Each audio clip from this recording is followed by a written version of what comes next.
Je suis Justin Mabaka de Dire TV. On ne peut pas boucler cette quinzaine sans évoquer cette question ou l'opération lancée par la Direction générale de la sécurité présidentielle pour éradiquer ce phénomène dit Koulouna. Le président de la République est revenu sur cette question, ce que j'appellerais une mise au point.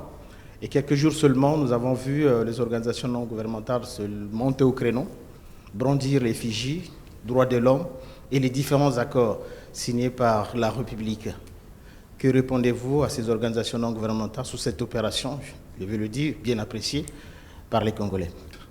Alors, vous évoquez l'opération dite Zéro Koulouna qui a démarré depuis quelques semaines dans notre pays. Je me rappelle de notre première quinzaine de l'année 2025. Je crois que 2 d'entre vous avaient posé au ministre de la Communication et des médias.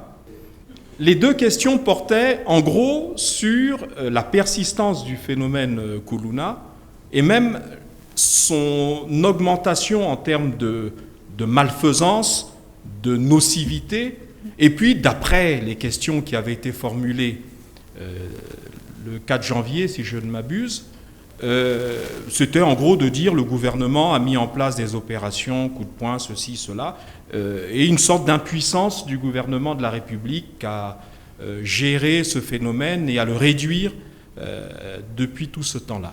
Je me rappelle de ces questions, il faut quand même les poser, et l'une de ces questions avait même chuté: à quand un véritable plan, une véritable opération qui soit enfin efficace? Eh bien, nous y sommes. Nous y sommes. Nous y sommes pourquoi? Je crois que le président de la République l'a rappelé. Je ne vais pas reprendre ces mots. Je vais simplement apporter 2 ou 3 indications complémentaires sur le sujet. La première réflexion complémentaire, elle est la suivante. Les Koulouna dont nous parlons étaient arrivés à un point où l'État voyait échapper à son contrôle une partie du territoire de la République. Il y avait des zones de non-droit que nos compatriotes subissaient dans leur chair. Quitter une veillée pour rentrer chez soi devenait un parcours du combattant, devenait même un risque, un péril pour la vie. Donc fallait-il continuer à laisser ce péril monter de plus en plus, ces gens monter de plus en plus en malfaisance et en assurance de leur malfaisance, en se disant plus on en fait et plus on est libre et on nargue l'État sur les réseaux sociaux. C'était ça la réalité.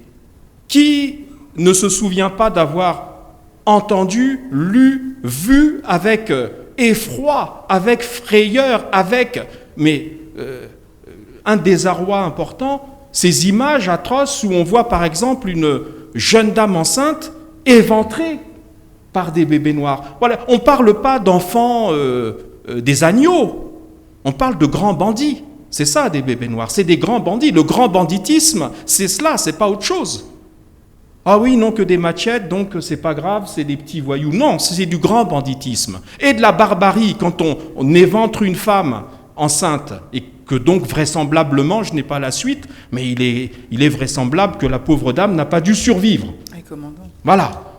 Bon, c'était ça la réalité. Donc, la perte de zones entières dans nos quartiers, dans nos villes, où l'État perdait le contrôle du territoire, les conséquences pour la vie quotidienne de nos compatriotes qui ne pouvaient plus vaquer tranquillement à leurs occupations parce qu'ils étaient, soit on leur vole un téléphone au mieux, soit au pire, ils se font blesser sans raison. Y a-t-il eu un rapport de ces ONG à ce moment-là pour dire combien la barbarie des bébés noirs devenait intolérable? Il n'y en a pas eu. Ah, ils sont toujours prompts à venir attaquer l'État quand l'État prend des mesures, vous l'avez dit vous-même, des mesures qui aujourd'hui soulagent les populations et des mesures donc populaires. Des mesures populaires parce que les Congolais en avaient marre. Et le président de la République qui est comptable de l'avenir de nos compatriotes, qui est le père de la nation, a pris cette décision salvatrice qui consistait à dire les deux éléments principaux de la force publique en la matière, c'est-à-dire la police et la gendarmerie, n'y suffisant plus, il fallait donc y adjoindre un autre corps de la force publique, parce que, contrairement à ce que certains, disons, juristes nous disent, la DGSP est un élément de la force publique. Je vous lirai d'ailleurs le décret, les extraits du décret qui organise et permet le fonctionnement de la Direction générale de la sécurité présidentielle tout à l'heure. Cela pour expliquer en quoi l'opération, telle que l'a rappelé le président de la République il y a quelques jours, est une opération régulière, conforme à nos textes.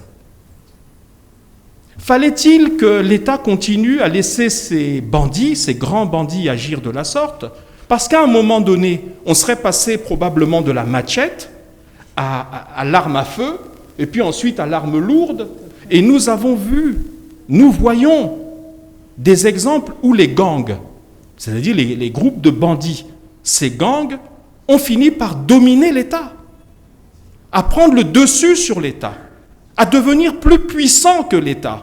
Je crois que, sans que je fasse un impair diplomatique, mais je crois qu'on peut tous rappeler l'exemple malheureux de la République sœur d'Haïti, première république noire d'ailleurs de l'histoire du monde.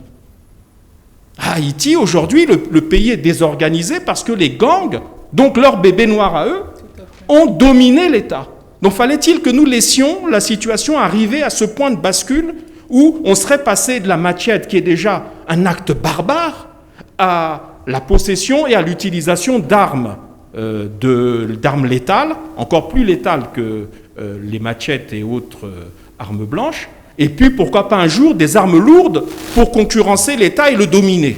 Non, le président de la République, chef suprême des armées, commandant en chef de la force publique, parce que c'est cela la réalité administrative et juridique, a pris cette décision parce qu'il fallait éviter que nous en arrivions à ce moment de bascule.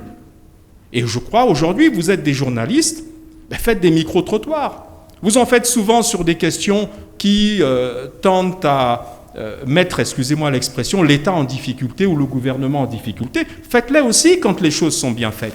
Elles sont bien faites parce qu'aujourd'hui, nos compatriotes sont soulagés et peuvent désormais vaquer à leurs occupations. Tout le monde voit que le soir, il est aujourd'hui possible d'aller à une veillée, d'en sortir en étant serein. Tout le monde sait qu'aujourd'hui, on peut aller manger au restaurant à une certaine heure, en ressortir et rentrer chez soi serein. Tout le monde sait que nos jeunes qui vont effectivement et viennent, parce que ce sont souvent nos jeunes qui sont des noctambules, eh bien, tout cela se passe de manière plus ou moins tranquille et sereine grâce à l'intervention de la Direction générale de la sécurité présidentielle qui s'est ajoutée aux autres corps de la force publique. Alors, nous entendons aussi parler du cadre juridique.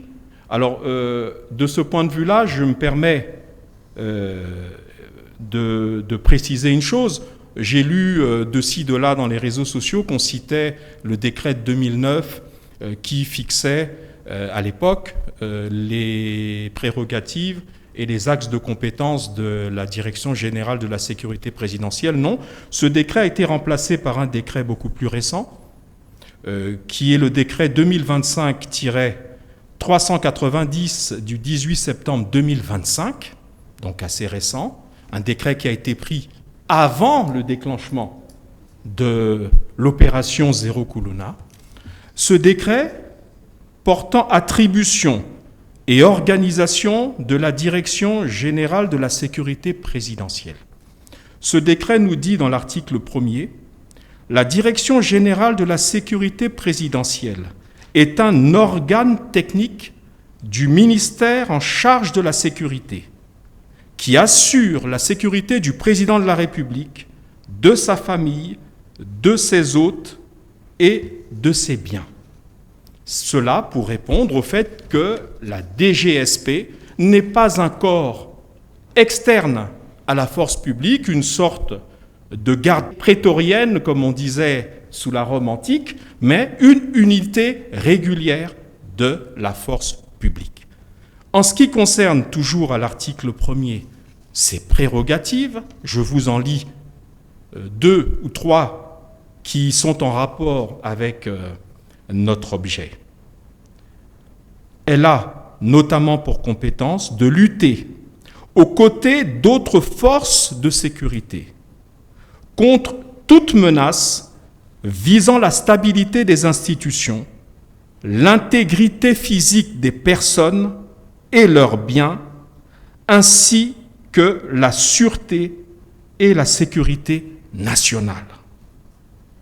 Elle est chargée également de contribuer en permanence au rétablissement de la sécurité et de la paix civile au plan national.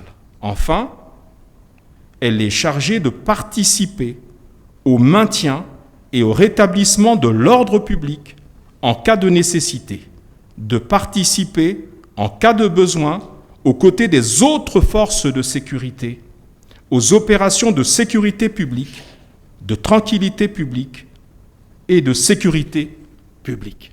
Nous avons là les éléments juridiques qui encadrent l'opération actuellement menée, pas seulement par la DGSP, mais par l'ensemble de la force publique.